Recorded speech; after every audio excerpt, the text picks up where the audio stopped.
วัสดีครับวันนี้เราจะมาพูดถึงเรื่องของตัวเลขในโลกของฟุตบอลกันนะครับในวงการฟุตบอลนั้นมีตัวเลขเพียงไม่กี่ตัว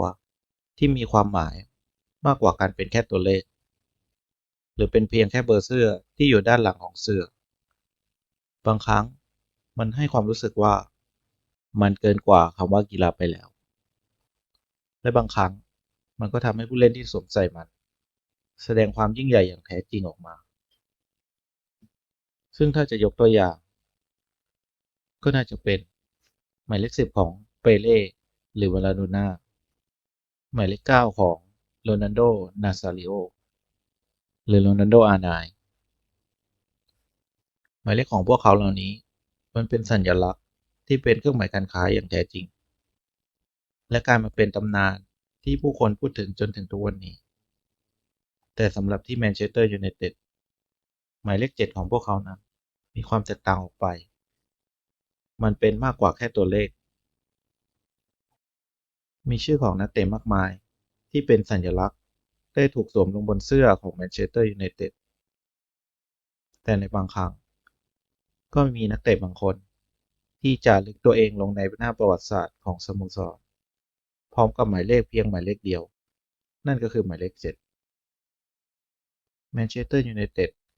มีนักเตะที่ยอดเยี่ยมเข้ามาร่วมทีมตลอดเวลาไม่ว่าจะเป็นเซอร์บอบบี้ชาลตันมาร์คฮิลหรือแม้กระทั่งรอยคีนแต่ไม่มีผู้เล่นคนไหนเลยที่จะสวมเสื้อหมายเลข7นับตั้งแต่ทศวรรษปี1960โดยนั่นจะเรียกว่าเป็นครั้งแรกก็ว่าได้ที่จะนับว่ามีผู้เล่นหมายเลข7ในตำนานคนแรกของสโมสร นั่นก็คือจอร์จเบสผู้เล่นของยูไนเต็ดที่ดีที่สุดบางคนที่จะได้รับเกียรติให้สวมเสื้อหมายเลข7นี้นับตั้งแต่ก่อตั้งสโมสรมามากกว่า145ปีมีนักเตะหลายคนที่ได้สวมเสื้อหมายเลข7และกลายเป็นตำนานและสิ่งที่พวกเขาทำในสนามก็จะอยู่ในความทรงจำของเหล่าแฟนบอลปีศาจแดงทุกคนไม่ว่าจะเป็นจอร์จเบสแวร์ลอบสันเอริกคันโตนาเดวิดเบ็คแฮมและคริสเตียโนโรนัลโด โดยโรนัลโดนั้นเราอาจจะพูดได้ว่าเป็นตำนานหมายเลข7คนสุดท้ายในยุคเรืองอำนาจของแมนเชสเตอร์ยูไนเต็ดการเป็นหมายเลข7ของยูไนเต็ดนั้นไม่ใช่แค่การเป็นผู้เล่นที่ดีแต่มันจะมีความรับผิดชอบบางอย่างที่คุณจะต้องแบกรับไว้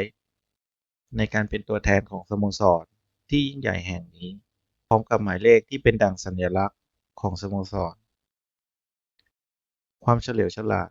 ความสม่ำเสมอทักษะที่เป็นเลิศความรวดเร็ว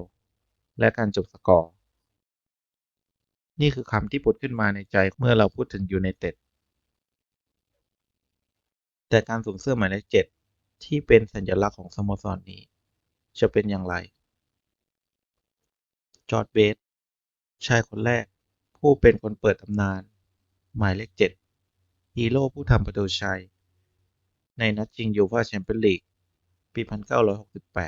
1968ในการเจอกับเบนฟิก้าและเขายังคว้าบอลลงดอร์ในปีนั้นด้วยคนต่อมาคือแบรนท์ ร็อบสันเขาถูกยกย่องจากเซอร์อเล็กซ์ เฟอร์กูสัน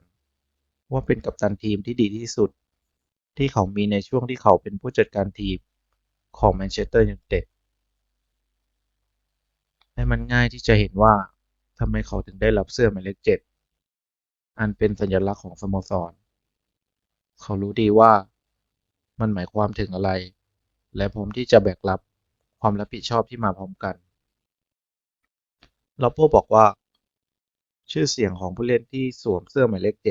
7ถูกสร้างขึ้นจากตำนานของจอร์จเบสและทันใดนั้นผมก็เริ่มเล่นในตำแหน่งมิดฟิลด์และผมก็สวมเสื้อหมายเลข7มาตลอดผมรู้สึกว่านี่เป็นหมายเลขที่นำโชคสำหรับผมดังนั้นผมจึงสวมเสื้อหมายเลขนี้ต่อไปอีก12ปีเอริกคันโตนาคือคนต่อไปโดยทั่วไปแล้วมันจะต้องเป็นหมายเลข10 แต่ที่แมนเชสเตอร์ยูไนเต็ดมันมีความหมายมากกว่านั้น มันเป็นเมืองสำหรับหมายเลขเจ็ดคนที่สวมหมายเลขเจ็ดคือคนที่สามารถสร้างสิ่งมหัศจรรย์ต่างๆได้นี่คือคำบอกเล่าของฮองโตคันโตนาเล่าต่อว่าเซอร์อเล็กซ์เฟอร์กูสัน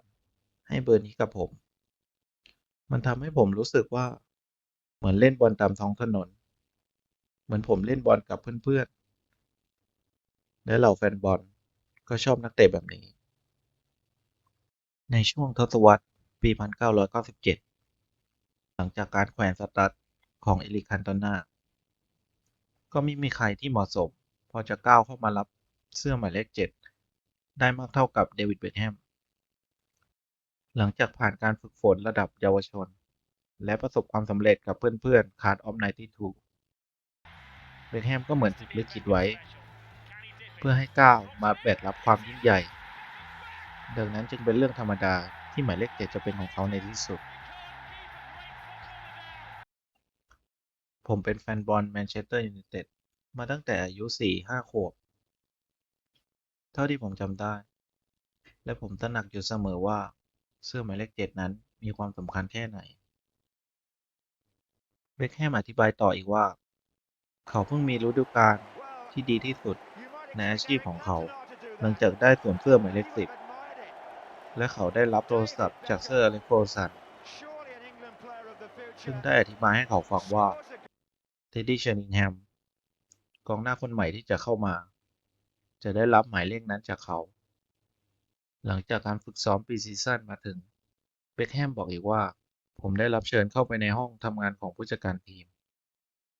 และถูกถามว่าผมรู้สึกอย่างไรเมื่อผมอธิบายว่าผมรักในหมายเลข10มากแค่ไหนแต่บอสก็บอกผมว่าแกจะได้รับหมายเลข7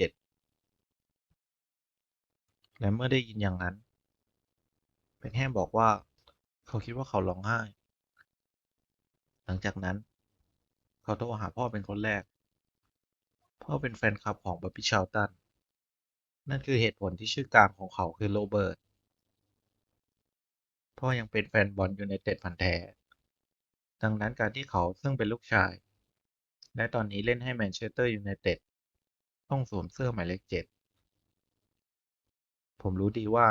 มันสำคัญแค่ไหนเบ็คแฮมจากทีมไปในช่วงหน้าร้อนปี 2003จากนั้นก็มีวัยรุ่นชาวโปรตุเกสคนหนึ่งชื่อคริสเตียโนโรนัลโดเขาเป็นหนึ่งในผู้เล่นที่ยิ่งใหญ่ที่สุดตลอดกาลแต่ในตอนแรกนั้นเขาค่อนข้างไม่เป็นที่รู้จักโรนัลโดเล่าย้อนถึงเรื่องราวในวันที่ได้รับมอบเสื้อหมายเลข7นักเตะทุกคนทั้งในแมนเชสเตอร์และทั่วโลกรู้ดีว่าหมายเลข7เป็นหมายเลขในตำนานของสโมสรนี้ตอนแรกที่ผมเซ็นสัญญากับยูไนเต็ดผมรู้สึกประหม่ามากที่ได้เห็นสนามที่ทั้งสนามเต็มไปด้วยแฟนบอลความหลงใหลที่แฟนๆมีต่อฟุตบอลมันทำให้ผมประหลาดใจมากเซอร์อเล็กซ์เฟอร์กูสันพูดกับผมว่าคุณจะได้รับหมายเลข7มันเป็นช่วงเวลาแบบนั้นที่คุณจะไม่มีวันลืมและผมรู้ประวัติของหมายเลข7ของสโมสรเป็นอย่างดีแต่ในขณะเดียวกันผมก็รู้สึกดี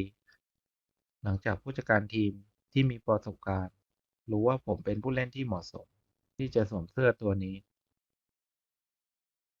หลังผลงานสุดยอดของคริสเตียโนโรนัลโดในปี 2008เขาย้ายไปร่วมทีมเรอัลมาดริดด้วยค่าตัวกว่า80 ล้านยูโรนับตั้งแต่นั้นมาหมายเลข7ของยูไนเต็ดก็ดูเหมือนจะหมดสิ้นมนต์ขลังเพราะคนที่มารับหมายเลขต่อจากเขาไม่สามารถที่จะสร้างความมหัศจรรย์อันเป็นเอกลักษณ์ของตำนานหมายเลข7ได้อีกต่อไป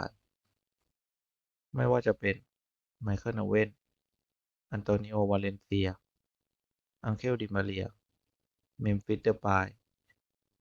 อเล็กซิสซานเชสและเอดินสันคาวานีและนี่คือเรื่องราวของหมายเลข7หมายเลขที่เป็นมากกว่าเบอร์เสื้อสำหรับที่แมนเชสเตอร์ยูไนเต็ด มันเป็นมากกว่าแค่เสื้อฟุตบอล แต่มันคือประวัติศาสตร์ในการสร้าง มีตำนานมากมายที่สวมตาของสโมสรนี้อย่างภาคภูมิใจ และยังมีอีกมากมายที่จะตามมา แต่หมายเลข7ได้กลายเป็นหมายเลขที่เป็นอมตะด้วยความมุ่งมั่น ความกล้าหาญ และความคิดสร้างสรรค์ของผู้ที่สวมใส่มันมาก่อน และเราจะได้เห็นว่าตำนานบทต่อไปจะเป็นใคร ขอบคุณครับ